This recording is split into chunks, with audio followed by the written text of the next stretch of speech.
Bienvenue à toutes, bienvenue à tous pour ce nouveau webinaire de l'expert comptable patrimonial.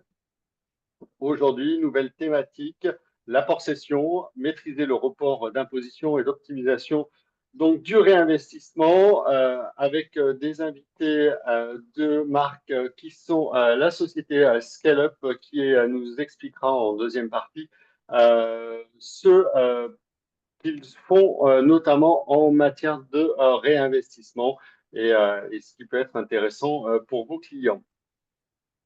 Euh, toujours, donc je présenterai tout à l'heure Sébastien et David.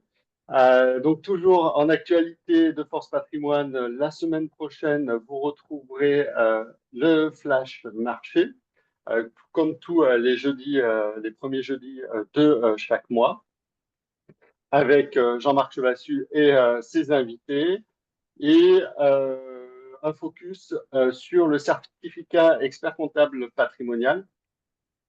Le certificat expert comptable patrimonial est un certificat objectif pratique, hein, maîtriser l'ensemble, et on va balayer sur 14 jours qui commencent à partir du 20 mai, l'ensemble des thématiques patrimoniales avec davantage de cas concrets, de focus que de théorie. Comment l'utiliser au quotidien, puisque l'objectif est non pas que vous deveniez ingénieur patrimonial au terme de 14 jours, quoique, mais surtout que vous détectiez les bonnes missions et que vous puissiez aller dans un axe de développement de votre pôle patrimonial pour ceux qui le souhaitent et répondre au moins à des premières questions, premières approches de réponses pour les clients sur donc, toutes ces thématiques patrimoniales qui sont un complément de nos missions du quotidien. Aujourd'hui, donc en invité la société Scale-up, Sébastien Bonnet qui se présentera tout à l'heure et David Tropper qui vous expliqueront le mécanisme et les possibilités de remploi qu'ils ont au sein de leur structure. Mais avant tout, on va se poser l'approche patrimoniale, l'approche fiscale, donc du remploi. Comme toujours, vous pourrez poser vos questions dans la rubrique Q&R sur Zoom et n'hésitez pas donc à m'interrompre ou je prendrai vos questions au fil de l'eau. Donc la présentation du mécanisme, c'est vrai que lorsque un client va vouloir céder son entreprise, idéalement, c'est que l'on ait un peu l'information en amont. Il va y avoir deux options. Soit je vends les titres de mon entreprise, soit, et donc là, ben, je vais constater une plus-value. Cette plus-value pourra éventuellement être aménagée si j'ai créé l'entreprise et si je l'ai créée avant 2018. Sinon, j'aurai de plein pot la flat tax. Un aménagement qui peut aller jusqu'à 85%, bien sûr, d'abattement sur la plus-value. Un aménagement également qu'on pourra avoir pour départ à la retraite et un aménagement que l'on pourra peut-être étaler si je fais du démembrement. Donc, se poser les questions, est-ce que je vends en direct ou, deuxième schéma, est-ce que je souhaite, et c'est ce schéma que l'on va regarder aujourd'hui, est-ce que je souhaite créer une société holding et apporter les titres de ma société d'exploitation à cette société holding? Et donc, du coup, patrimonialement, il va falloir se poser la question, est-ce que j'apporte l'ensemble des titres, 100% des titres, déjà, et lors de la cession, ça sera la société holding qui va encapsuler le prix de la vente. Et donc, plus le dirigeant, l'associé, personne physique qu'il était au départ, ou est-ce que j'apporte qu'une partie 80-90% des titres à ma société holding nouvellement créée. et je conserve 10%, 20%, 15% à étudier lors de ce montage, étudier lors de la vente, est-ce que j'ai besoin de cash pour remplir le frigo, pour voyager lorsque j'aurai cédé mon entreprise opérationnelle. Donc, une approche patrimoniale, euh, OK, on va peut-être pas optimiser à 100% la fiscalité. Par contre, on va avoir une approche patrimoniale des flux et de la détention de ces flux et lors de l'apport et lors de la cession de la société opérationnelle. Donc, une question, une approche qu'on va essayer d'avoir patrimoniale. On a bien évolué au niveau de ces montages-là. Hein, depuis 2000, on a eu des schémas d'apport, on a eu des schémas donc d'apport, pardon, et une fiscalité qui a été du sursis par moment et qui a été du report. Actuellement, on sera dans un régime de report depuis le 14 novembre 2012, seulement si je respecte la notion de contrôle. Sinon, je suis dans un schéma de sursis, donc dans le 150.0B. Et si je suis en schéma de report d'imposition, je serai dans le 150.0B terme. C'est-à-dire que lors de l'apport des titres à la société holding, eh bien, je ne vais pas fiscaliser. Je vais bien évidemment faire une évaluation de l'entreprise que je vais apporter, des titres que je vais apporter, mais je ne vais pas être fiscalisé ce jour-là. Je ne vais pas être fiscalisé. Par contre, je vais peut-être être en sursis d'imposition ou je vais peut-être être en report. L'absence de contrôle, qu'est-ce que c'est? L'absence de contrôle, c'est moins d'un tiers des droits de vote, que ce soit le contribuable ou qui agit de concert avec d'autres associés ou avec son groupe familial. Donc, si j'ai moins d'un tiers des droits de vote, je vais être considéré comme ne pas avoir de notion de contrôle de la société. Donc, mon apport relèvera du sursis d'imposition. Si par contre je suis au-delà, si la majorité de nos cas et de nos dossiers, l'apporteur Monsieur X ou Madame Y était détenteur de la société d'exploitation et également détenteur de la société holding, détient donc la majorité, voire plus de la société holding ou son groupe familial, au niveau de cette détention. Donc, du coup, ils vont être contrôlés, ils vont être contrôleurs de l'apport. Donc, on va être dans un schéma de 150 0 de report. Si par contre, euh, je suis avec d'autres associés non familiaux où je ne vais pas avoir d'autres intérêts et que je suis seul à faire mon apport à une société holding que je vais créer ou que j'avais déjà, eh bien, dans ce cas-là, et que j'ai moins d'un tiers des droits de vote, dans ce cas-là, je vais être en sursis d'imposition. Donc, il faudra bien avoir notre organigramme pour valider si je suis en sursis ou non lors de l'apport des titres à une société holding. La holding, bien sûr, on va constater bien souvent une création. Par contre, si j'avais une société holding qui était déjà préexistante, le fonctionnement est le même pour les titres de la société. Donc, je vous ai mis un exemple, hein, et je peux me retrouver à détenir que 90% des titres. Par conséquent, 30% de 90%, donc je suis à 27% indirectement et je détiens 10% des titres de la holding, donc 10 et 27, je me retrouve donc à être à 37%. Notion de contrôle, là, dans ce cas-là, est OK, car j'ai aucun autre associé qui détient plus. Donc, du coup, je suis OK sur cette notion de contrôle. Donc, le schéma de sursis. Sinon, si je ne suis pas en report, je suis en sursis, même depuis 2012-2014. Je suis en sursis. Le schéma du sursis, c'est article 150.0B. La plus-value, elle est ni constatée ni imposée. Mais en cas de cession ultérieure des titres, la plus-value est calculée par rapport à la valeur originelle des titres remis à l'échange. Donc, en cas d'échange avec Soult, cette dernière, attention, ne doit pas dépasser 10% de la valeur nominale des titres et la Soult bénéficie également du sursis.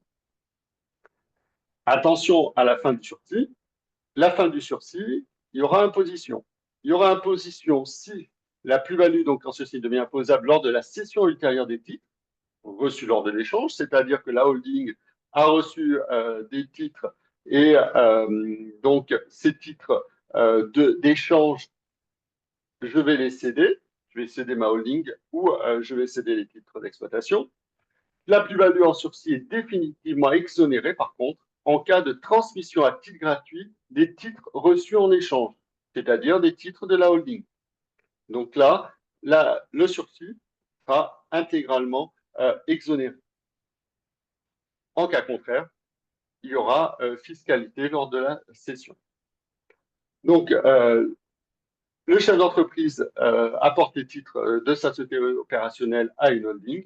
On est dans le mécanisme là du sursis. Donc, je permets d'être rémunéré, je peux rémunérer l'apport en compte courant jusqu'à 10%, donc une soulte de 10%. La soulte doit normalement résulter d'une parité d'échange, c'est-à-dire que la soulte, il ne faut pas dire, ben voilà, ma soulte, j'ai le droit à 10%, je vais prendre 10% d'entrée de jeu. Non, il faut que ce soit dans un schéma que j'ai des arrondis, en fait. Je souhaite que les titres, c'était 101,36, eh bien, j'ai pas envie des 1,36. Eh bien, là, j'ai un arrondi, donc je vais pouvoir avoir un schéma de soulte. Sinon, si la soult c'est du systématique, bah, je mets 10% de côté direct. Attention, je risque d'être en schéma d'abus et donc du coup d'être retoqué au niveau de l'imposition et donc je risque d'être imposé euh, à effet immédiat. Donc, apport des titres à une société holding. Un délai rapproché, donc cession des titres par holding à un tiers. Donc attention, si le schéma est un petit peu trop rapide, on a eu il y a 20 ans, 25 ans, on avait un schéma de le matin, je créais la société holding et j'apportais les titres à la holding. L'après-midi, je cédais la société opérationnelle. Aujourd'hui, attention à un rythme un petit peu trop rapproché lors du schéma, notamment du report, on pourrait être remis en cause pour un montage abusif. Donc, on va laisser passer un certain délai quand même de traitement et idéalement, on constate qu'un délai de 6-8 mois est plutôt le bienvenu.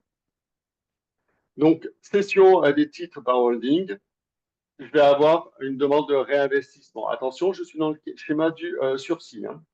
Donc, j'ai un réinvestissement. Si la cession intervient peu après l'apport et qu'il n'y a pas de réinvestissement significatif dans une activité économique, là, j'ai vraiment le risque d'abus de droit. Si j'ai un réinvestissement, le sursis, lui, va perdurer. Donc, réinvestissement significatif, euh, ça va dépendre des montants, ça va dépendre de mon rythme, de ce délai à rapprocher. Il peut être de 17% du montant du prix de la vente. Il peut être jusqu'à 60-70%. Donc, on a vraiment de la jurisprudence, mais qui est quand même assez large au niveau des pourcentages de remploi. Si je ne fais aucun réinvestissement, là, je vais être dans un schéma d'abus de droit. Donc, le sursis d'imposition, opération intercalaire, qui est neutre, hein, non-événement fiscal, aucune obligation déclarative par l'apporteur. La plus-value n'est ni constatée ni imposée, mais en cas de cession ultérieure des titres, hein, la plus-value est calculée par rapport à la valeur originelle des titres remis à l'échange. On revient bien à l'origine.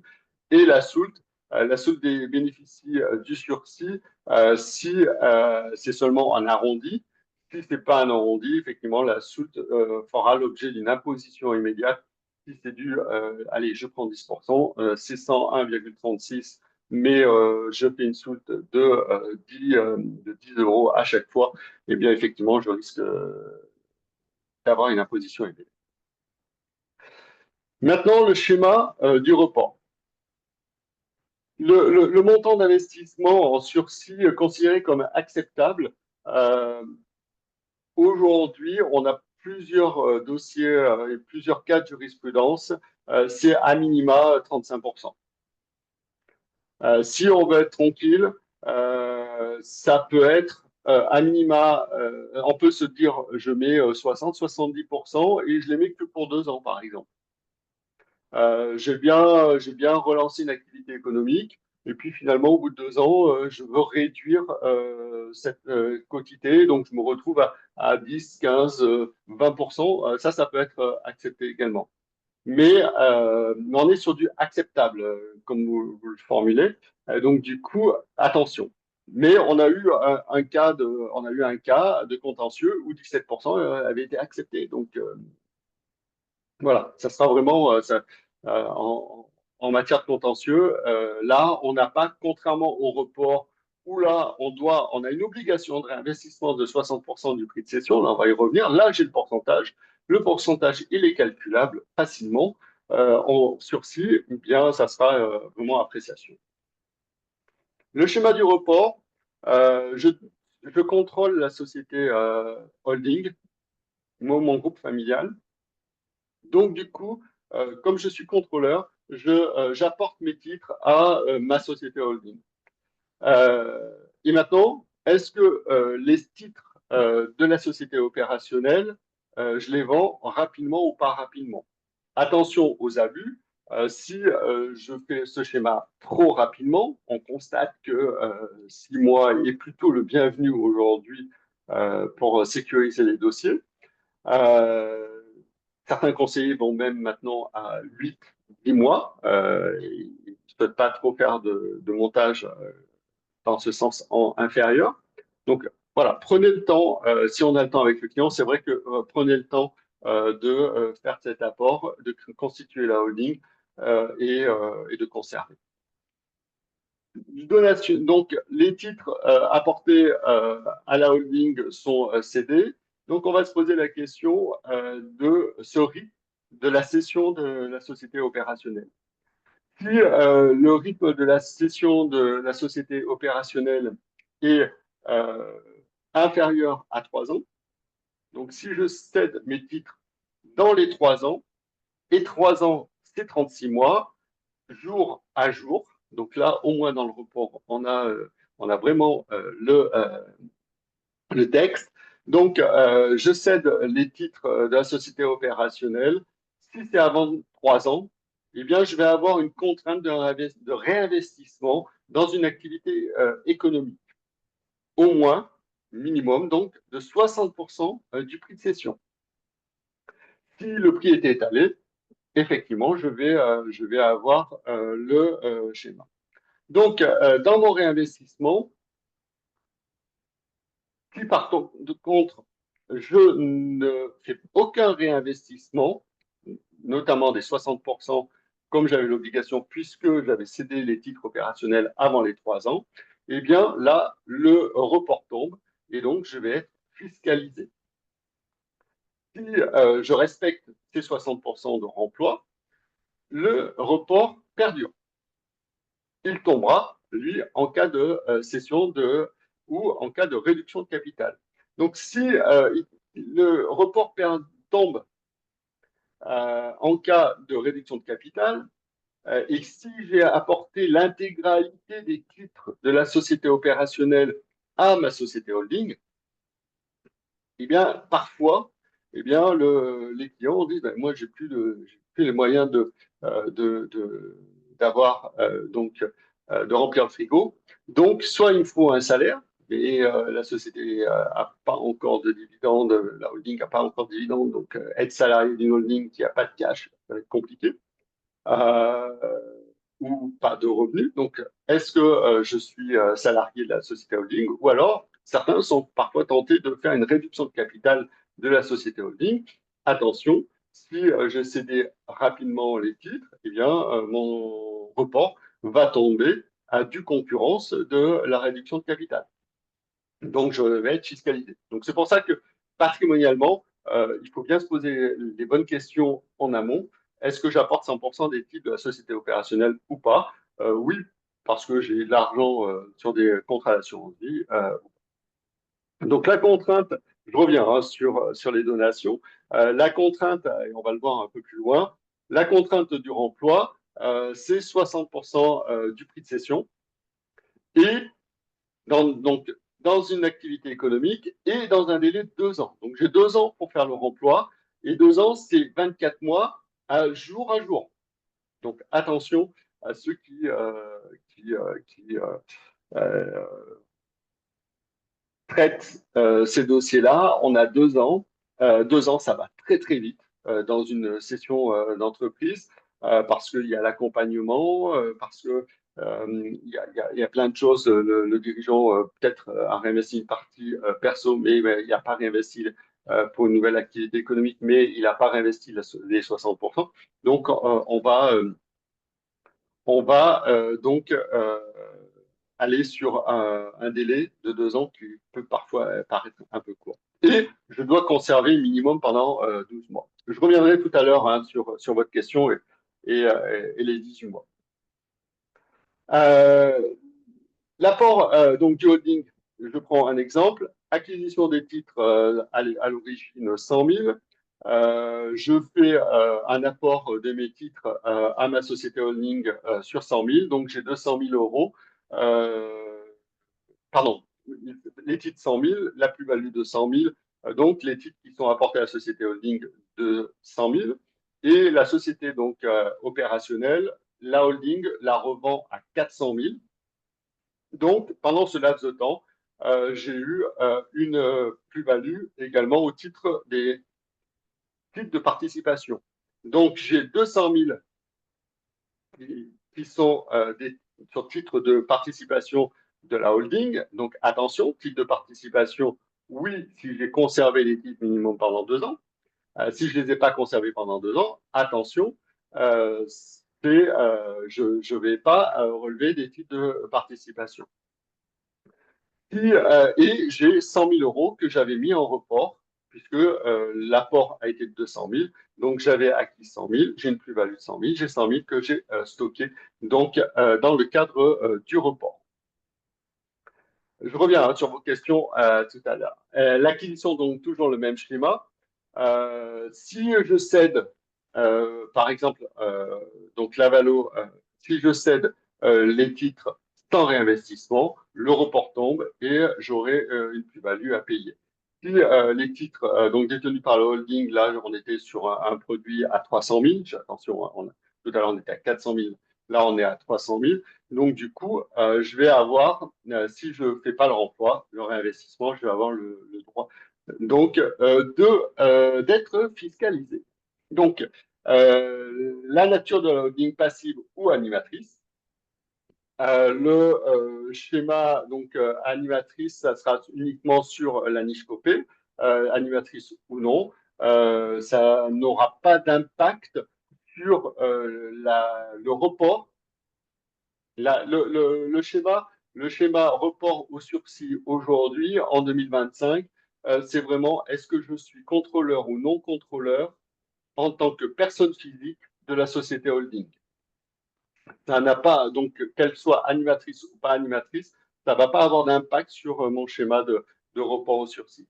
Le schéma donc de fiscalité de titre de participation, lui, bien sûr, sera en respect donc de la niche coupée. Donc, est-ce que j'ai une détention supérieure à 10%, en l'occurrence 5 ou 10%, donc là, ça va être le cas. Est-ce que j'ai détenu les titres au minimum pendant 2 ans? Ben, c'est là où il faudra faire attention lors de la session. Donc, c'est pour ça qu'envisager bien en amont ce type de montage est préférable dans nos conseils avec le client. Je passe sur l'exemple. Vous aurez le support, hein, bien évidemment. Vous aurez quelques précisions. La donation, j'en parle juste après. Je reste un petit peu sur les contraintes de remploi, c'est-à-dire que je cède les titres de la société opérationnelle au-delà de 3 ans. Je n'ai plus de contraintes de remploi. Par contre, comme c'est la société holding qui aura encapsulé le prix de la vente, eh bien, j'aurai une stratégie d'allocation d'actifs, une stratégie de placement donc de trésorerie de la société holding qui pourra devenir familiale si j'ai fait les donations ou si je souhaite faire les donations par la suite. On y vient juste après. Si par contre je cède les titres de la société opérationnelle détenue par la holding avant 3 ans, j'ai une obligation donc de remploi de 60% du prix de cession et j'ai une obligation de conserver un minimum si je réemploie directement 2 ans les titres et dans les 2 ans, pardon, je dois remployer. Et si j'investis personnellement directement dans une activité opérationnelle, donc il faut que je conserve minimum 12 mois. Si je le fais à travers un fonds, il va falloir que je conserve minimum pendant 5 ans les titres. Donc, mon schéma, dans les 2 ans, dans les 3 ans, j'ai cédé. Donc, dans les 2 ans, je dois réinvestir 60% du prix de cession. Réinvestir donc dans une activité commerciale, industrielle, artisanale, libérale, agricole ou financière, si c'est par exemple une activité de conseil en gestion de patrimoine. Les activités de placement, une société, une activité financière, donc activité de banque, de finance, de courtage en assurance, etc. Si c'est une activité financière de gestion de son propre patrimoine, c'est-à-dire uniquement en placement immobilier type SCPI ou immobilier direct ou type FCPR, ou SICAV non éligible au 150 0 BTR, là, ça ne sera pas considéré comme un réinvestissement recevable dans le cadre du montage. Donc, financement dans une activité éligible. Donc, acquisition par la société de moyens permanents affectés à sa propre exploitation. Donc, à l'actif, on va mettre les titres de la nouvelle société que je peux créer, par exemple. Je suis expert comptable, je fais un apport cession et avant la retraite, j'ai envie de me mettre à la gestion de patrimoine. Je souhaite créer une structure de conseil en gestion de patrimoine. Ben, je vais réinvestir une partie ou la totalité du prix de cession dans la détention de titres de cette société de conseil en gestion de patrimoine. Attention, également, depuis donc, donc en société opérationnelle, depuis maintenant quelques mois, depuis début d'année, le réinvestissement doit être, je reviens en arrière, dans une activité commerciale, industrielle, artisanale, libérale, agricole ou financière. Certains, jusqu'à présent, jusqu'à l'an dernier, avaient parfois tendance à faire du remploi dans des activités de para-hôtellerie, donc de location meublée professionnelle avec service. Donc, on était dans un schéma de para-hôtellerie. Donc là, c'est plus possible, hein, c'est plus éligible, sauf si j'étais un ancien exploitant d'hôtellerie. Donc, j'avais une activité commerciale, j'avais une activité hôtelière. Eh bien, je pourrais remployer dans une activité para-hôtelière, location meublée de para-hôtel. Donc, attention à ce schéma. On avait un rythme de certains montages euh, de remploi. Donc, ça va plus être éligible. Éligible également, souscription. Je ne suis pas obligé d'en être le dirigeant. Je peux en être le dirigeant, je ne suis pas obligé d'en être le dirigeant. Et sinon, je vais remployer dans une structure de capital investissement, FCPR, FPCI, Sébastien et David nous expliqueront ce que l'on retrouve sous ces termes, sous ces acronymes et comment ça fonctionne. Donc, un capital qui lui constitue au minimum hauteur de 75% avec des participations. Et surtout, moi, ce qui me concerne, dans mon emploi, je dois conserver minimum pendant 5 ans.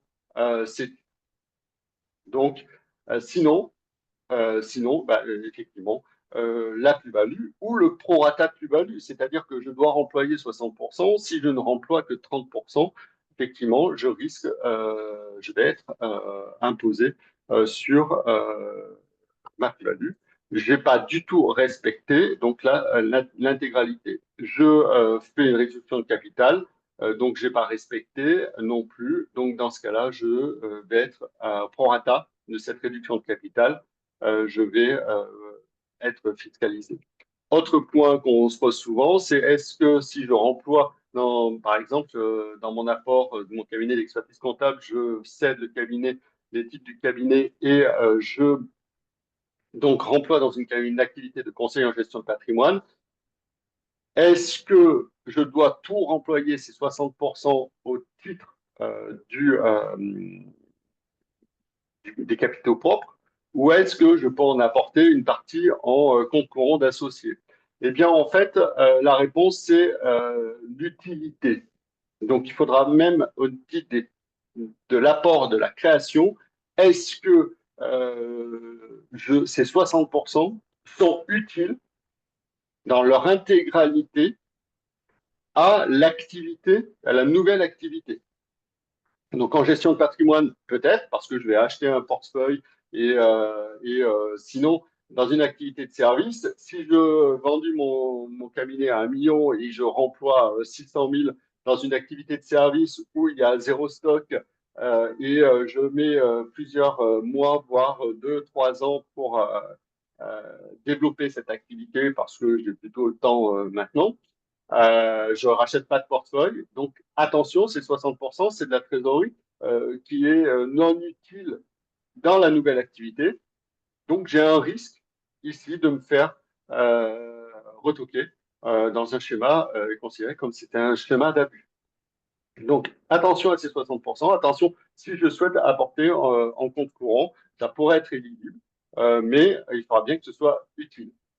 Si je renvoie dans une activité qui nécessite énormément de stock, voilà, effectivement, toute l'intégralité de ma trésorerie et voire plus dans cette nouvelle activité est utilisée. Donc, je vais pouvoir. Donc, ça, ce sont des notions. Effectivement, on va traiter le BFR. C'est des notions qu'il faudra faire attention lorsque je fais du remploi en direct. Lorsque vous passez par euh, des, des tiers et donc notamment sociétés de gestion. Ça, c'est leur rôle et c'est eux qui donc assument le fait qu'ils doivent utiliser l'intégralité de la trésorerie. Alors, l'amendement n'a pas été retenu. A priori, il a été encore représenté. Donc, j'ai peur. Alors, ça, c'est effectivement leur investissement. Moi, aujourd'hui, je vous déconseillerais d'y aller sur l'activité de para-hôtelière, puisque il sera représenté, il a été représenté, retoqué, il sera certainement représenté d'ici la fin de l'année, d'après ce que l'on entend dans les bruits de couloir. Et c'est le Sénat qui l'a proposé. Hein. Donc, du coup, j'ai peur, voilà, donc qu'il soit qui se commettent à partir de la date donc, du 1er janvier. Donc, c'est pour ça, moi, je suis peut-être un peu pessimiste sur ces montages-là depuis le 1er janvier 2025. Donc, session des titres, la fin du report.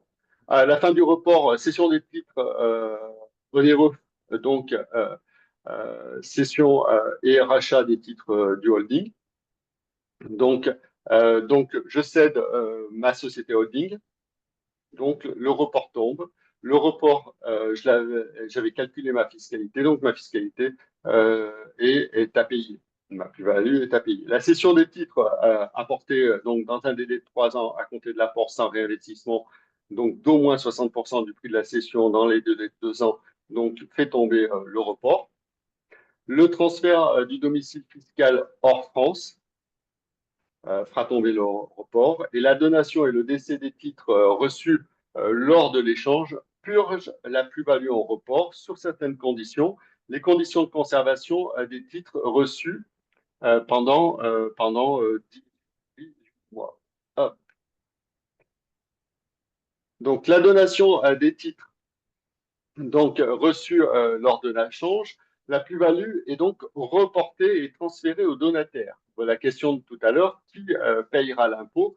Eh bien, ça sera le donataire. Hein, si ces derniers contrôlent la société bénéficiaire de l'apport. Donc, ça sera lui qui va devoir régler donc la facture lors de la donation. Donc, les titres donnés et imposition de la plus-value passée en un rapport. Donc, en cas de cession des titres donnés dans un délai de 18 mois à compter de la donation, à contrario, hein, la plus-value est purgée si le donataire conserve les titres donnés en faisant l'objet du report pendant au moins 18 mois à compter de la donation. Donc, lorsque les titres apportés sont cédés dans les 3 ans de l'apport et avant l'expiration du délai de 18 mois à compter de la donation et sans réengagement et de réinvestissement à hauteur de 60% dans les 2 ans, et cession des titres apportés intervenus moins de 3 ans après l'apport avec l'engagement de réinvestissement effectué avant et après la donation et que le réinvestissement dans le délai de 24 mois, lui, n'est pas satisfait. Donc, Euh, donc là, le cas d'apport, donc l'apport cession de titre, le report d'imposition donc est transféré sur la tête du donataire. Donc sous réserve que le donataire contrôle la holding hein, à l'issue de l'opération de transmission.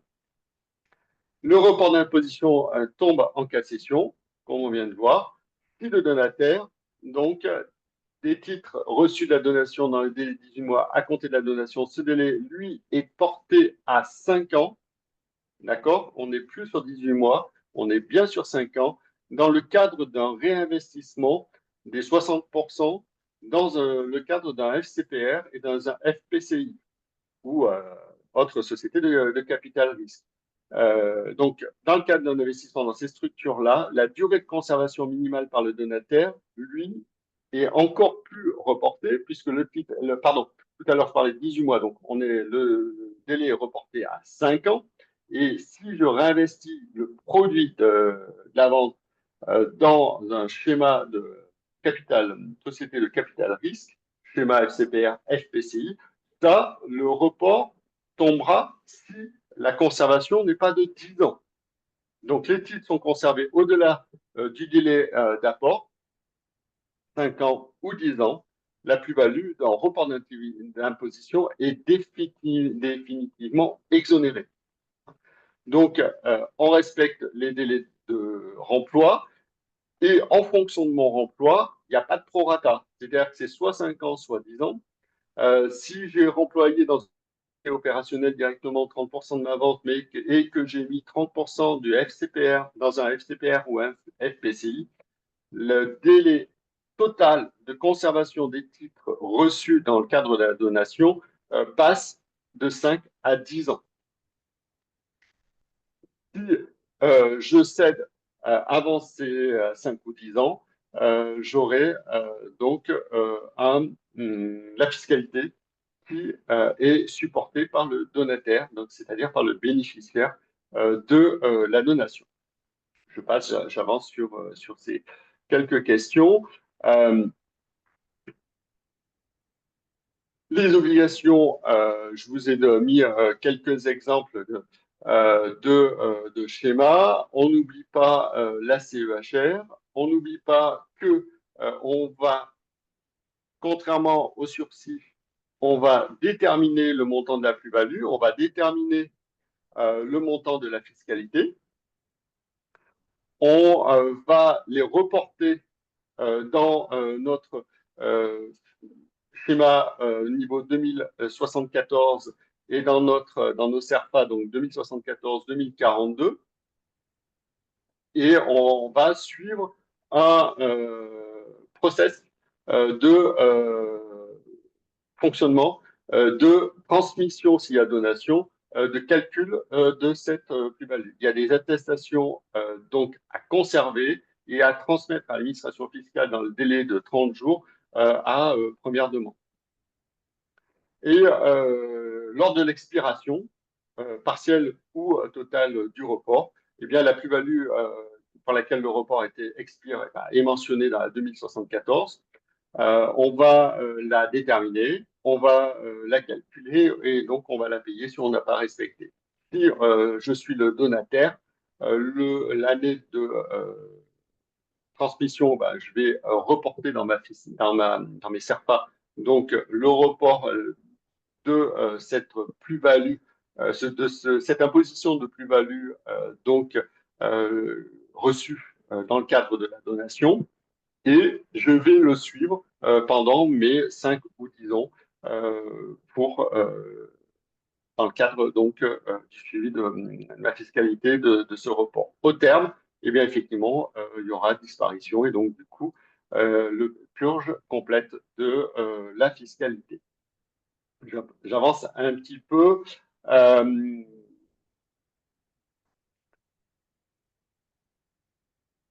La réinvestissement, on a parlé. Donc, les obligations dans le cadre du report, l'attestation donc d'application du dispositif de report à fournir à nos clients, l'attestation au cas de non-respect de la durée de conservation donc de 3 ans, ça c'est les obligations déclaratives de la société, hein.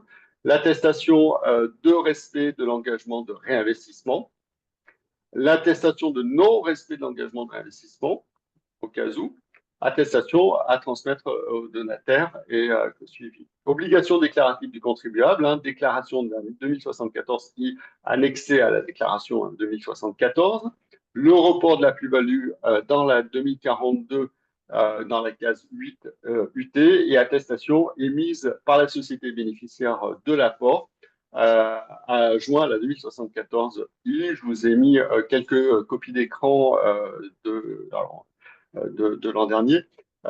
Donc, vous pourrez retrouver les cases. Je ne pense pas que cette année, il y ait beaucoup de changements au niveau des cases.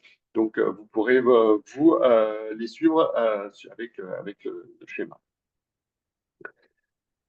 Donc, le réinvestissement, quel accompagnement vous pouvez avoir avec vos clients si le client ne souhaite pas se relancer dans une activité économique, eh bien, vous avez plusieurs schémas de réinvestissement via des sociétés de gestion. Donc, des activités qui relèvent du secteur défensif, des sociétés cotées, du capital développement ou du capital risque. On peut morceler, bien évidemment, tant que le total de mes investissements représente 60%. Donc, activité d'exploitation forestière, certains pourraient investir également dans les activités d'exploitation viticole, et on a plusieurs véhicules d'investissement que Sébastien va un peu décrire en expliquant et en précisant ce qu'est un FPC, un FPCI, un FCPR, donc tout ce schéma-là. Donc, et avant que Sébastien le précise, je vous ai mis trois slides de précision concernant FCPR et FPCI. On aura donc les mêmes schémas sur la fiscalité, parce que c'est toujours important.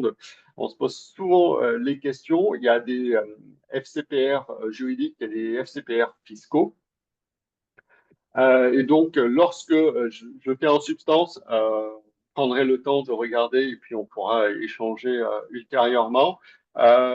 Mais je vais avoir deux schémas. Un schéma lorsque je suis personne physique ou lorsque c'est une détention par une personne morale soumise à l'IS. Une fois que je sais qui je suis, donc si je suis la personne physique, eh bien, je vais avoir deux schémas donc de fiscalité. Euh, Soit je suis dans un FCPR qui est juridique, soit je suis dans un FCPR qui est fiscal. Et après, donc, je vais me poser trois questions. Est-ce que le FCPR, c'est un FCPR à revenu? Est-ce qu'il y a la distribution des produits hein, perçus par le fonds? Est-ce que les répartitions, donc les cessions des actifs détenus par le fonds, puisque le véhicule, lui, va investir dans plusieurs sociétés? Et puis, quelle est ma fiscalité en cas de plus-value?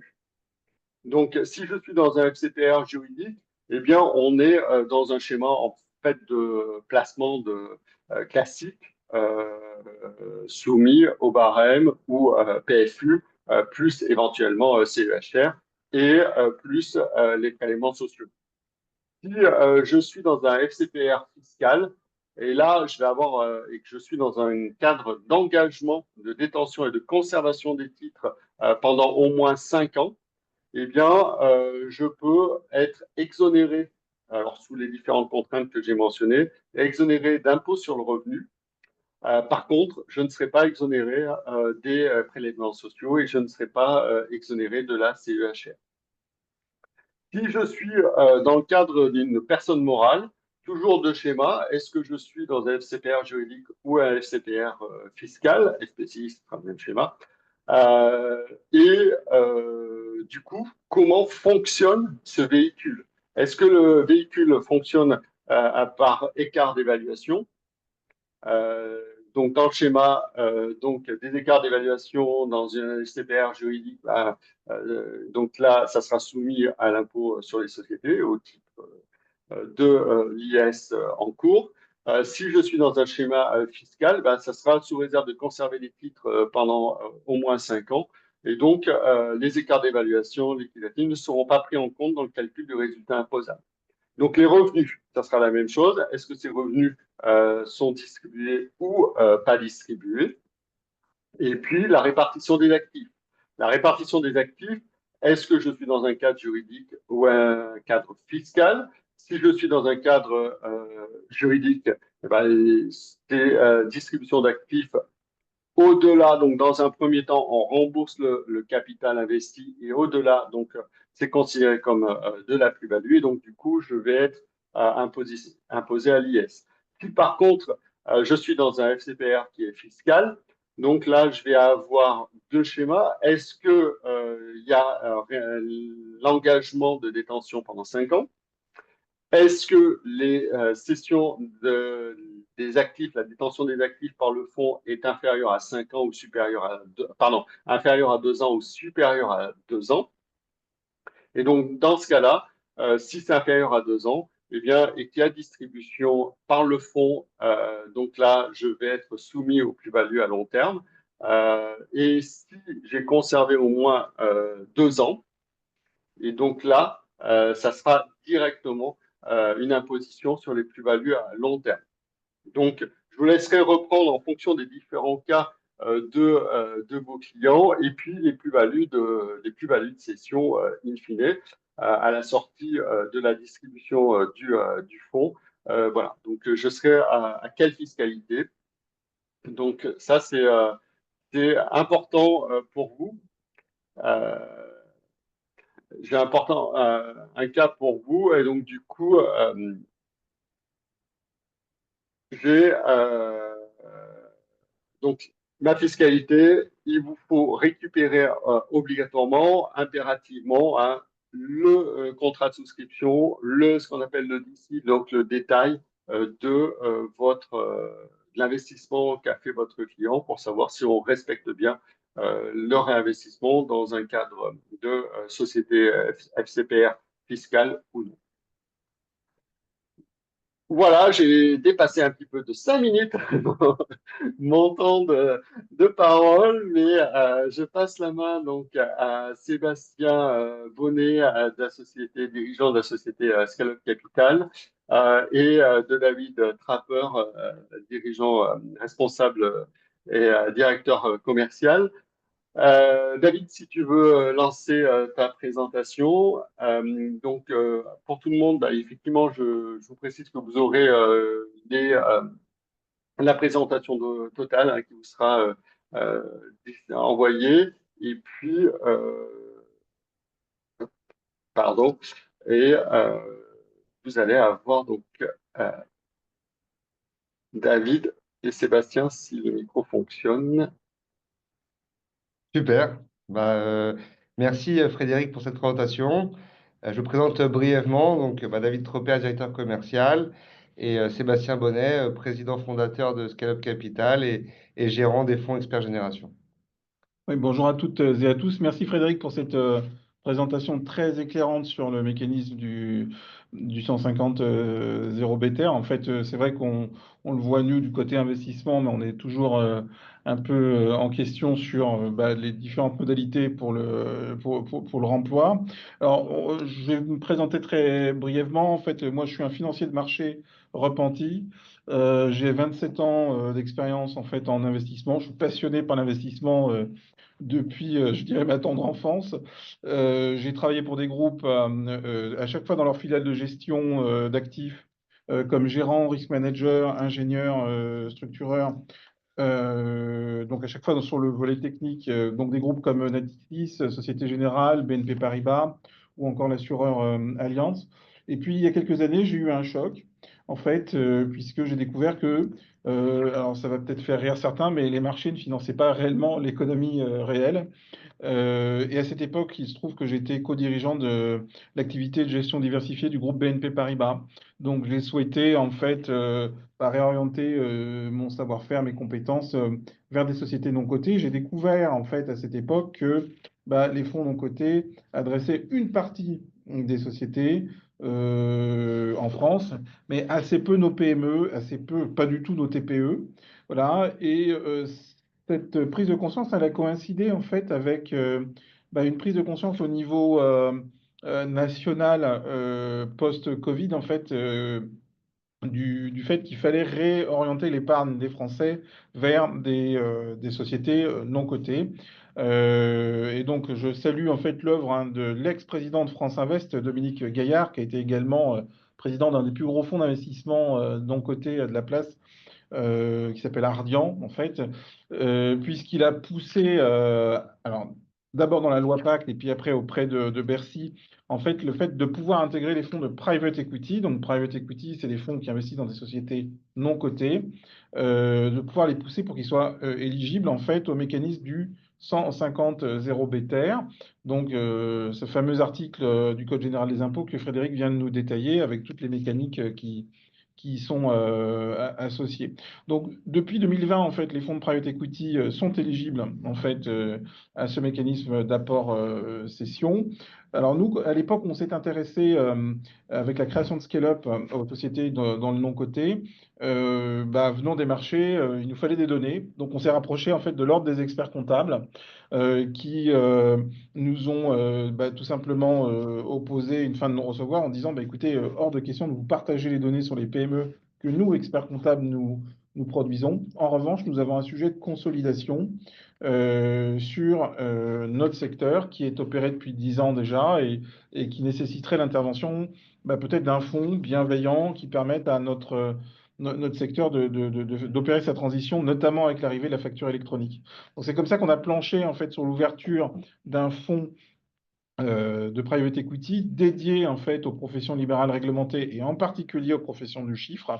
Et ça a donné naissance à la gamme de fonds qui s'appelle donc Expert Génération, qui sont des fonds qui opèrent dans la concentration du secteur de l'expertise comptable. Mais le vrai secteur, j'ai pas envie de dire celui des gros intervenants, de la dizaine d'intervenants qui font la tête de marché, puisqu'on a un marché en tête d'épingle, mais plutôt les cabinets de petite taille ou de taille intermédiaire qui vont avoir à se consolider, qui vont avoir à se transformer avec l'arrivée de la facture électronique. Donc, comme je vous le disais, en fait, par nature, en fait, effectivement, investir dans un cabinet d'expertise comptable nécessite des moyens financiers importants pour opérer une transformation, ce qui veut dire qu'on doit passer nécessairement par un renforcement des fonds propres, donc un investissement au capital en fait du cabinet, un investissement même s'il est minoritaire de la part du fonds, un investissement au capital du cabinet.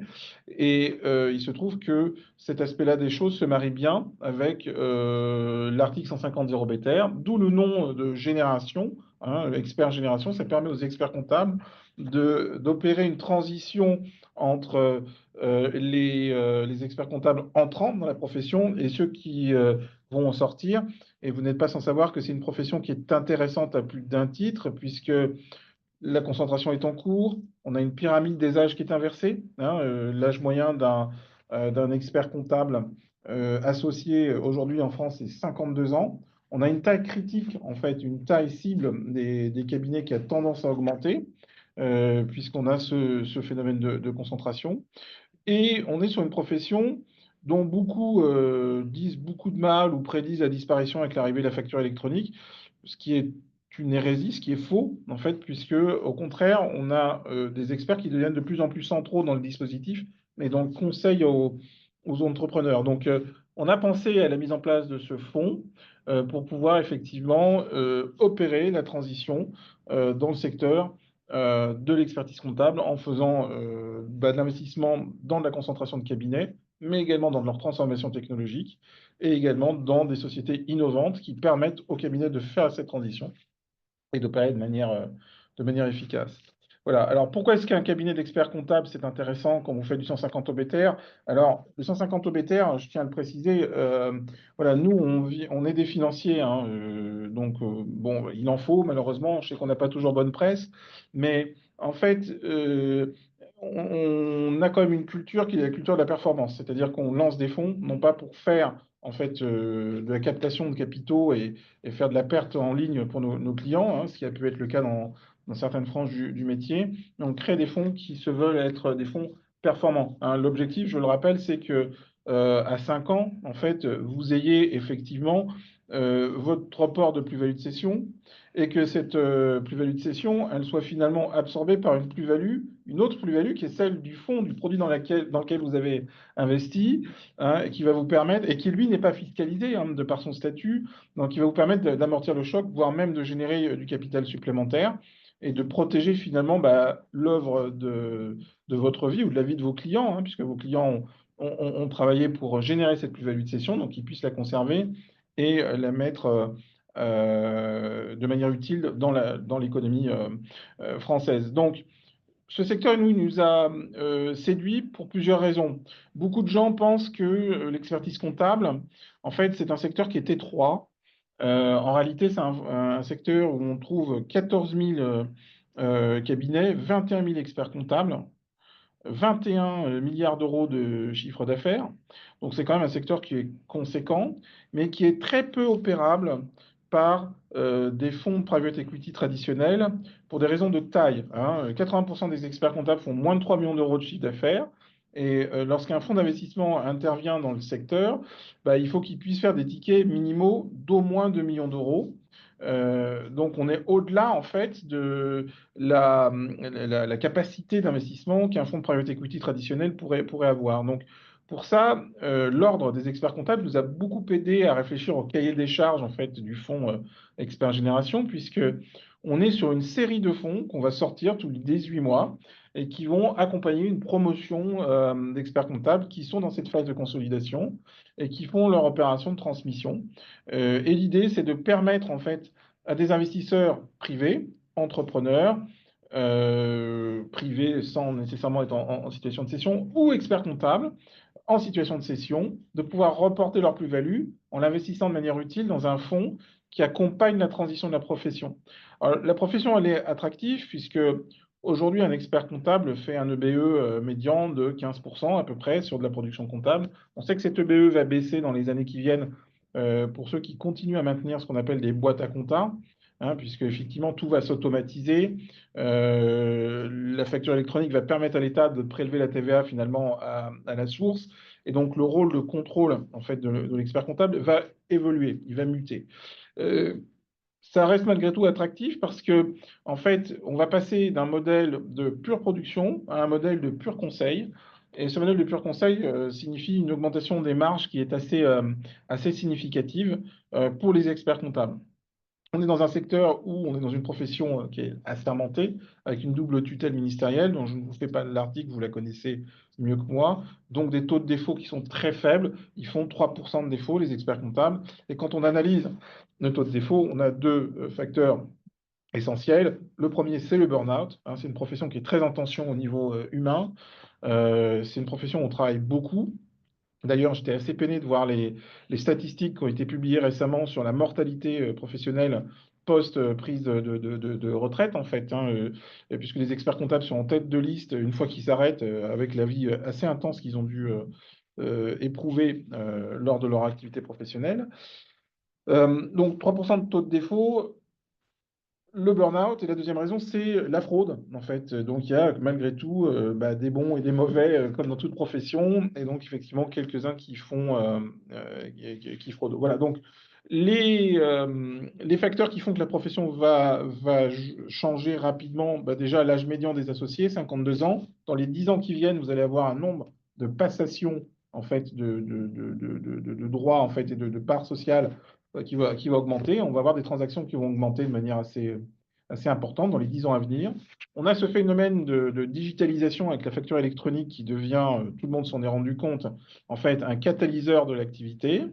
Et puis, on a un métier qui va devoir monétiser son savoir, puisque le métier d'expert comptable, c'est un métier de sachant. C'est le premier tiers de confiance pour l'entrepreneur, encore une fois. Avant le banquier, avant l'avocat, c'est celui par qui tout passe, en fait, au niveau patrimonial pour l'entrepreneur, au niveau de ses conseils patrimoniaux, au niveau de ses conseils de structuration, les conseils sociaux pour l'entreprise.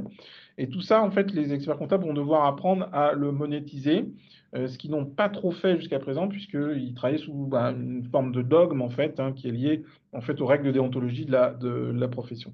Donc, on se propose avec le Fonds Génération, en fait, de opérer cette transition sur une promotion. Et nous, ce que l'on considère, c'est que cette digitalisation de la profession, c'est en réalité une opportunité de capital développement qui est phénoménale. Et on le voit avec les cabinets qui ont opéré cette transition, qui sont beaucoup, beaucoup plus rentables que les pures boîtes de production comptable qui n'étaient auparavant. Mais ça nécessite des moyens, un accompagnement et du savoir-faire. Et c'est ce qu'on propose avec l'équipe d'experts Génération. Et ce qui est aussi très intéressant, c'est que les experts comptables vont pouvoir s'ouvrir à de nouveaux métiers à plus forte valeur ajoutée, comme le conseil d'entreprise, le conseil en gestion de patrimoine, comme Frédéric a pu vous en parler, également le DAF partagé, qui vont permettre aux experts comptables d'être plus rentables. Qu'est-ce que le fonds Expert Génération? Alors, c'est le premier fonds de private equity qui est dédié à la profession d'expert comptable pour justement aider à financer cette consolidation et cette révolution digitale et numérique. Le fonds va investir principalement dans les cabinets d'expertise comptable en equity, en minoritaire, aux alentours de 33%. En dessous des 33%. En dessous des 33%. Au max 33%. Au maximum. Et également dans les sociétés innovantes qui vont justement aider le secteur à se digitaliser et se numériser. Le fonds aura un minimum de 10 participations et un maximum de 30 prises de participation sur une durée de 5 ans, avec une levée de fonds aux alentours de 2 ans. Le fonds a un objectif de rendement annuel minimum de 10%. En privé, on est beaucoup plus ambitieux puisqu'on vise plutôt du 15-20%. On verra ensuite la performance de notre premier fonds qui est totalement aligné avec ces objectifs. Alors, je tiens à préciser un point, en fait, David. Le fonds n'est pas ouvert pour 5 ans. Le fonds est ouvert pour 8 ans, ce qui le met en parfait alignement avec la problématique réglementaire sur l'article 150 0BTR, donc d'apport cession.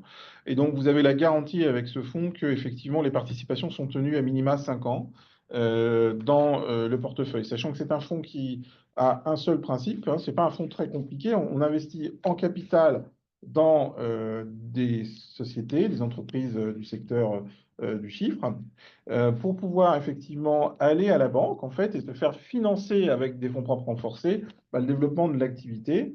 Donc on fait ce qu'on appelle du LBO de manière tout très classique et très très simple, en étant un actionnaire de référence pour le cabinet et en permettant donc à l'équipe du cabinet d'opérer les développements dont elle a besoin et en apportant du conseil également puisqu'on a des advisors en fait qui sont issus du métier qui vont en effet opérer en fait la mise en place du plan d'action qu'on définit avec le cabinet lors de sa transformation. Donc le fonds il est ouvert pour 8 ans. Il a une période de déploiement initiale de 5 ans, en fait.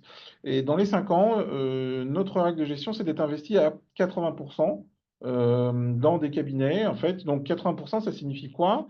Ben, ça signifie qu'on est au-delà de la limite que l'État demande de respecter, puisque un fonds, pour être éligible à ce fameux article 150 BTR, il doit avoir 75% de son actif dédié à des opérations en capital dans le secteur dans lequel il intervient. Et on investit via le fonds Expert Génération sous 3 poches. La première, c'est la consolidation des cabinets. La deuxième, ça va être la transformation technologique. Et la troisième, l'innovation, comme on vous en a déjà parlé. Ce qu'on essaye de faire avec les fonds Expert Génération, c'est la création d'un écosystème qu'on va développer avec notre réseau et en connectant les différents cabinets et les sociétés innovantes, en faisant un apport méthodologique via notre advisory board qui va coacher et accompagner justement les gérants des cabinets d'expertise comptable pour les aider à être plus rentables, et également un échange des meilleures pratiques entre ces différents cabinets. Alors, pour vous donner un exemple très concret, en fait, nous avons investi sur la première génération du fonds dans un cabinet qui nous a servi de tête de pont, qui est dédié à une activité, à une verticale en fait de grossistes importateurs, qui en fait a servi de base et donc nous a permis de racheter le fonds de commerce d'un autre cabinet et fusionner avec un troisième cabinet. Donc on l'a fait grossir en fait en termes de chiffres d'affaires assez rapidement. Et puis maintenant, on est en train de digitaliser tout le monde sur le même process et on développe surtout l'offre de conseil à très forte valeur ajoutée pour en fait les clients finaux.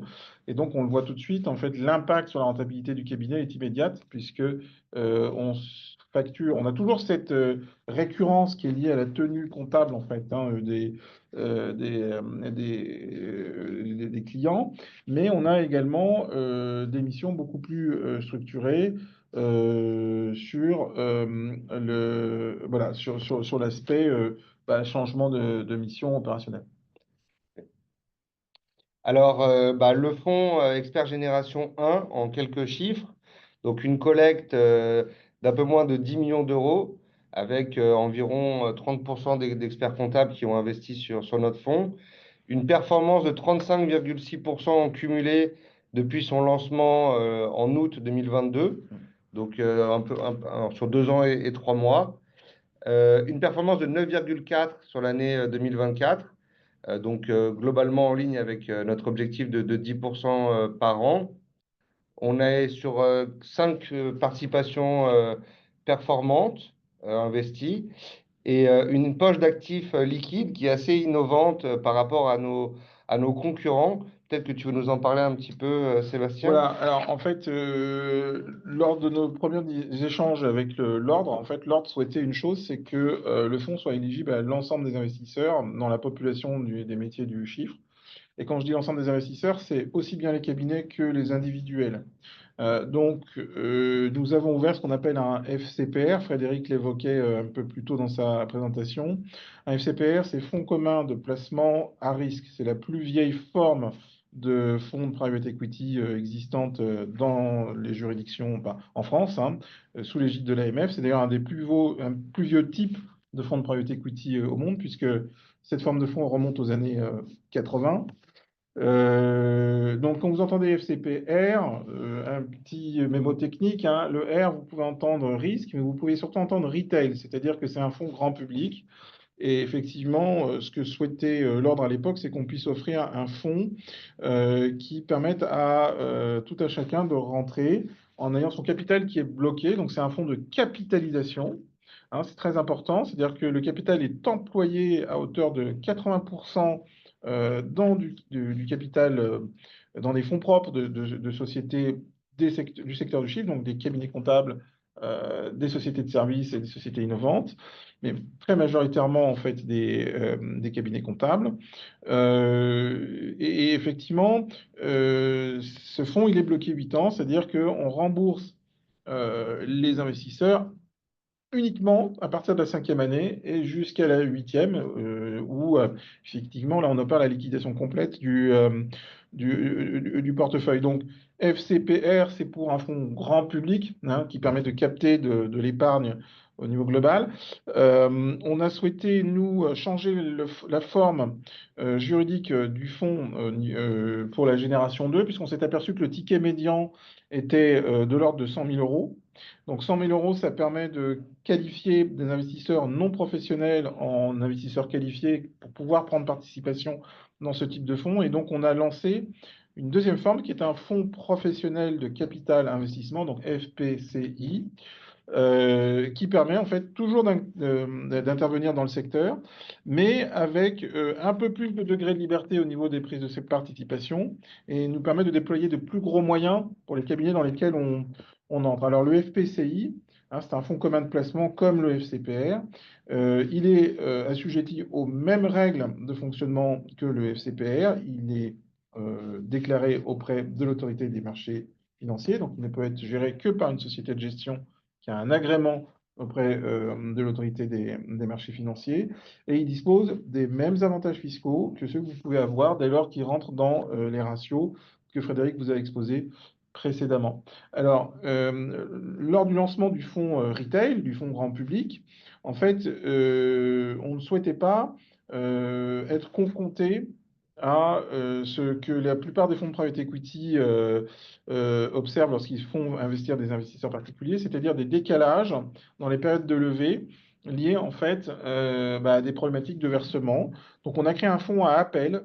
Vous investissez votre capital, c'est aussi une garantie hein, pour vous en tant qu'investisseur en 150 0 BTR, c'est que le capital est immédiatement dépensé.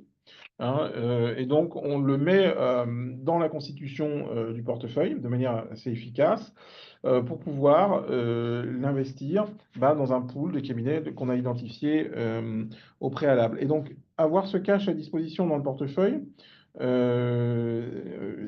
ça nécessite en fait de le mettre au travail tout de suite.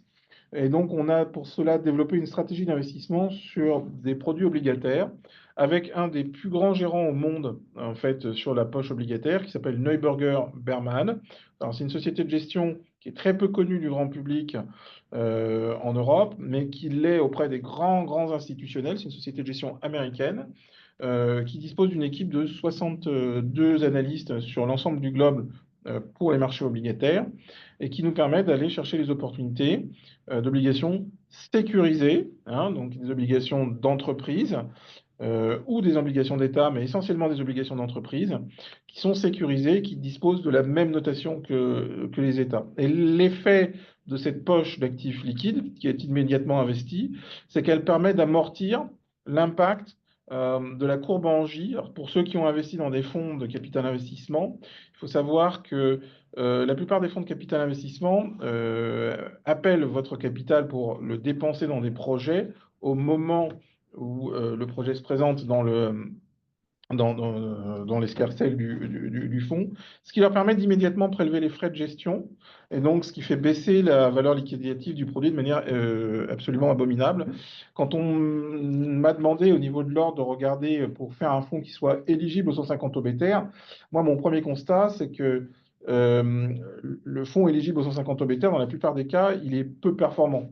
Il génère une plus-value de cession qui est quasi nulle, et donc ça se traduit même parfois en perte pour le client. Donc, une réduction, certes, de la plus-value au terme de l'opération, mais il y a une perte de temps et un manque à gagner pour l'investisseur. Nous, on a constitué Génération dans une autre optique, qui est celle de générer un gain, et un gain qui est suffisamment substantiel pour couvrir, en fait, l'impact sur les plus-values et l'impact de l'imposition.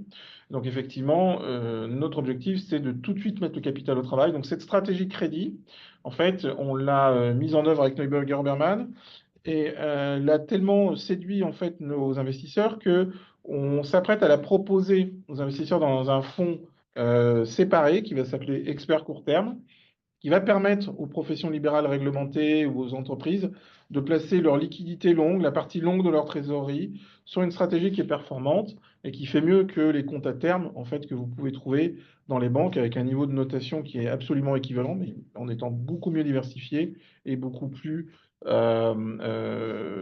actives en matière de gestion des risques. Donc, à titre d'exemple, cette poche, elle a contribué à hauteur de 9% dans la performance du fonds En Expert 2020. Génération 1 en 2024. Le fonds a un objectif de rendement de 6%. Et d'ailleurs, on organise un webinaire le 2 avril. Vous pouvez vous inscrire sur notre page LinkedIn ou sur notre site internet. Donc, n'hésitez pas à participer si vous souhaitez en savoir plus. Comme on vous le disait, notre fonds 2 FPCI Expert Génération est ouvert depuis décembre 2024. Donc, on est en pleine levée de fonds. On va faire un premier closing à la fin du mois, ce qui fait que le fonds sera ouvert pour souscription pour 18 mois supplémentaires. Vous avez sur l'écran les caractéristiques du fonds, donc les codes ISIN, la période de souscription, le profil de risque et les frais de gestion. Donc, n'hésitez pas à nous contacter si vous souhaitez en savoir plus et si vous êtes intéressé. Un dernier élément qui est très intéressant avant de passer aux questions, c'est que ce fonds, il est totalement décorrélé des marchés cotés et aussi fortement décorrélé des marchés non cotés, puisque les fonds de private equity ont tendance à aller beaucoup sur l'immobilier et sur les industries ou la pharma. Là, vous êtes sur un secteur de niche qui peut vous permettre de diversifier votre allocation en portefeuille et de réduire votre risque de perte en capital, puisque la diversification est clé. Alors, un point important, parce que c'est dans les questions là, qui sont adressées, en fait, le fonds est ouvert à tous, hein. C'est un fonds commun de placement, donc il n'est pas dédié qu'aux professions du chiffre. D'ailleurs, c'est un de mes regrets, puisque c'est un fonds qui a été pensé pour les experts comptables, par les experts comptables. C'est l'ordre qui a présidé en fait à la constitution des cahiers des charges. Et en réalité, les experts comptables, c'est à peine 10% des investisseurs dans ce produit. La plupart des investisseurs dans ce fonds sont des banques privées, des family office, des entrepreneurs qui ont été en situation de plus-value de cession et donc qui ont fait la mise en application de l'article 150 BTR. Alors pour nous, l'objectif, c'est pas de monter le fonds le plus gros en termes d'encours sous gestion. On est suffisamment bien placé de par notre profession et notre expérience pour comprendre que vous êtes sur une stratégie d'investissement où il y a une problématique de capacité. Donc, cette problématique de capacité, elle signifie quoi? Elle signifie qu'il faut déployer le capital avec parcimonie et avec qualité. Et donc, on est plutôt sur une optique de créer des petites générations de fonds. Donc, tous les 18 mois, un fonds qui avoisine les 25-30 millions d'euros, en fait, et qui puisse déployer dans la profession auprès des vrais cabinets, donc ceux qui sont qui sont à moins de 3 millions ou à moins de 25 millions d'euros en fait de chiffre. Donc, les gros cabinets, on ne dit pas qu'ils ne nous intéressent pas, on a moyen d'intervenir auprès d'eux, mais effectivement, c'est pas là que se situe, je pense, la majeure partie du débat, mais plutôt sur les cabinets de taille intermédiaire ou de petite taille. Tout à fait. Avant de passer aux questions, un dernier petit rappel. Donc, le ticket d'entrée est de 100 000 euros pour les investisseurs non professionnels.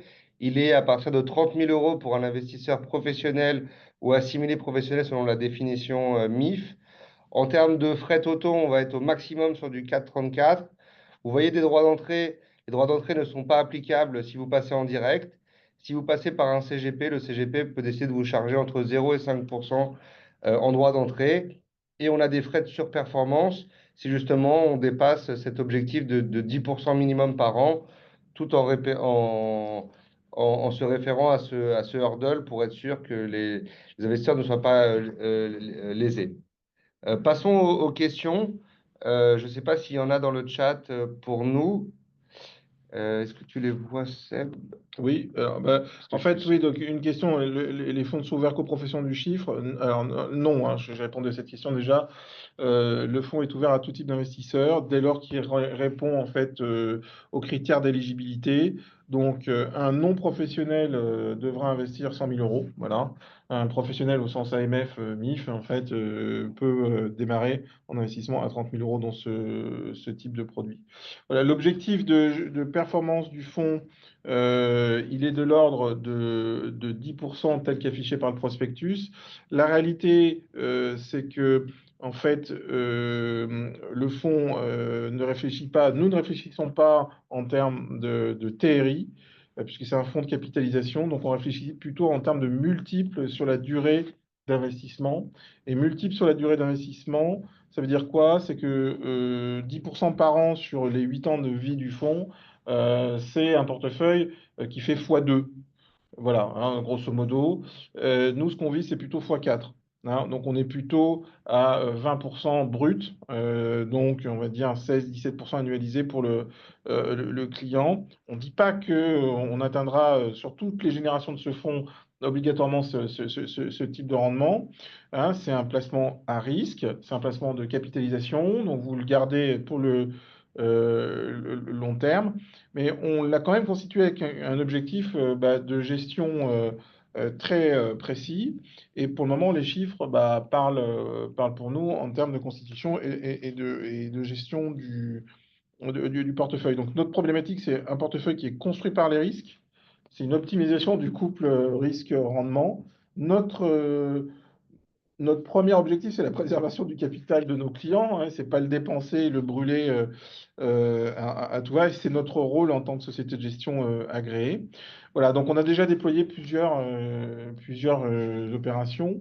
Hein, vous avez un exemple du portefeuille là, du fonds 1 aujourd'hui à l'écran. Et alors, voilà, ça c'est l'exemple de Ceris, qui est une des premières participations qu'on a été amené à prendre. Alors, Cerisque, c'est une société qui ne fait pas d'expertise comptable, mais qui fait de la quantification financière du risque cyber. Et ce risque cyber va devenir en fait un des risques principaux pour les experts comptables. Je crois qu'on a eu un exemple flagrant avec l'attaque, le ransomware qui a sévi sur une plateforme célèbre et qui a mis à mal un certain nombre de cabinets. En fait, Cerisque en mode SaaS va proposer en fait aux professionnels du chiffre une méthode d'audit automatisée pour les cabinets, mais surtout leurs clients, et permettre donc aux cabinets de monétiser des missions d'audit et de contrôle sur l'aspect cyber.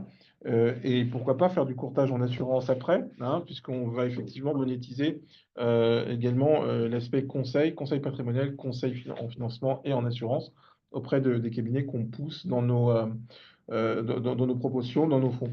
Alors, c'est une très jolie histoire, puisque entre le moment où nous sommes rentrés il y a 2 ans et aujourd'hui, en fait, le chiffre d'affaires a littéralement explosé. Et comme ils sont les détenteurs en fait de la licence FAIR, donc FAIR, c'est Factor Analysis of Informational Risk, c'est la méthode de quantification financière des risques cyber qui fait autorité aux États-Unis, qui est en train de prendre le pas en Asie et en Europe, hein, auprès de la Commission européenne. C'est la seule société aujourd'hui sur le territoire européen qui a cette capacité à valider et mettre en place en fait un audit avec la méthodologie FAIR qui vous permet de quantifier en fait les risques cyber auxquels vous êtes confrontés, vous et vos clients, puisqu'on travaille non pas sur une solution de cybersécurité, c'est pas un éditeur de logiciels, mais c'est une société qui fait du conseil en gouvernance sur la matière, sur les risques cyber. Et on est en plein dans ce qu'un expert comptable pourrait proposer comme mission alternative en fait à de la stratégie de production comptable. Et ça fonctionne plutôt bien.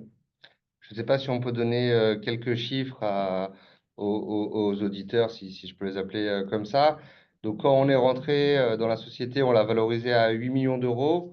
Aujourd'hui, on est à 15 millions et demi, si je ne dis pas de bêtises. Et ils ont même refusé une offre de rachat à 60 millions d'euros.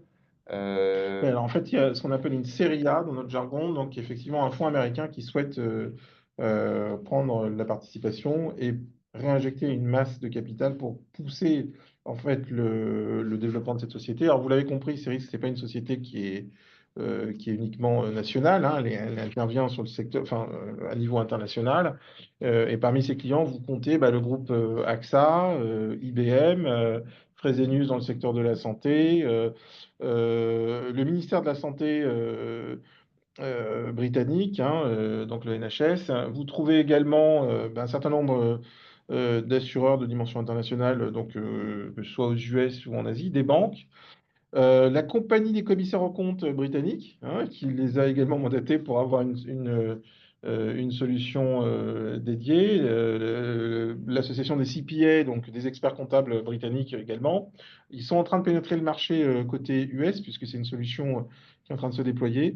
Et je crois savoir que l'ordre des experts comptables en France est en train d'étudier la solution Cerisk aussi. Génial. Et est-ce qu'on a d'autres questions sur le chat ou est-ce qu'on parle peut-être de Diagenro? Oui, alors Diagenro, c'est une autre participation sur la poche innovation. Voilà, moi, je voudrais pas brouiller le message. En fait, le fonds Bien sûr, un fonds d'experts c'est un comptables. fonds d'experts comptables. Alors, Diagenro, c'est quoi? C'est une société dans laquelle on a investi également dans la poche innovation, qui offre aux cabinets du fonds, et puis d'autres cabinets, bien entendu, mais cette capacité de valoriser les actifs immatériels. En fait, on sait qu'en 2020, on s'est tous retrouvés derrière nos PC en étant confinés à la maison. Et vous avez un nombre de sociétés incalculable qui s'est créé en développant en fait une offre digitale ou en étant complètement digitalisé, avec la mise en place de nouveaux actifs qui sont des actifs immatériels qui deviennent prépondérants aujourd'hui dans notre économie et qu'il est fort difficile de valoriser. Bon, bah là, vous avez une solution en mode SaaS complètement intégrée, automatisée, qui va permettre aux experts comptables également d'offrir ces missions d'audit et de valorisation sur ce qu'on appelle la partie immatérielle des entreprises dans des opérations de transaction.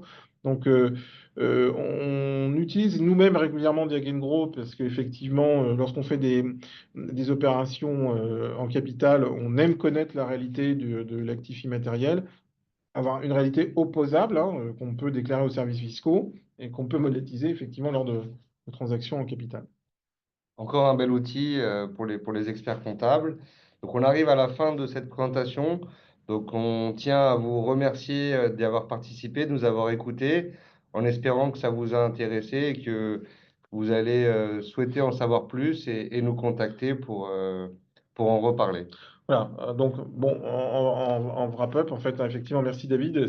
Si vous souhaitez avoir une solution en 150 OBTR performante, au lieu d'investir dans des forêts, de la spiruline ou voilà, des solutions qui potentiellement, des vignes, qui même potentiellement peuvent vous faire perdre un peu de capital, voilà, là, vous avez un secteur qui est en pleine transformation, qui soutient l'économie française, qui est tout terrain, quel que soit le cycle. On sait très bien que l'économie française est en récession aujourd'hui, qu'on est sur un phénomène qui va être durable. Là, vous êtes dans un secteur qui est en tension, pour lequel il y a besoin en fait d'apporter des capitaux frais. Et nous investissons à minima à 80% en fonds propres dans les cabinets comptables. Donc, on est complètement compatible avec ce fonds fiscal, avec la norme du 150 OBTR.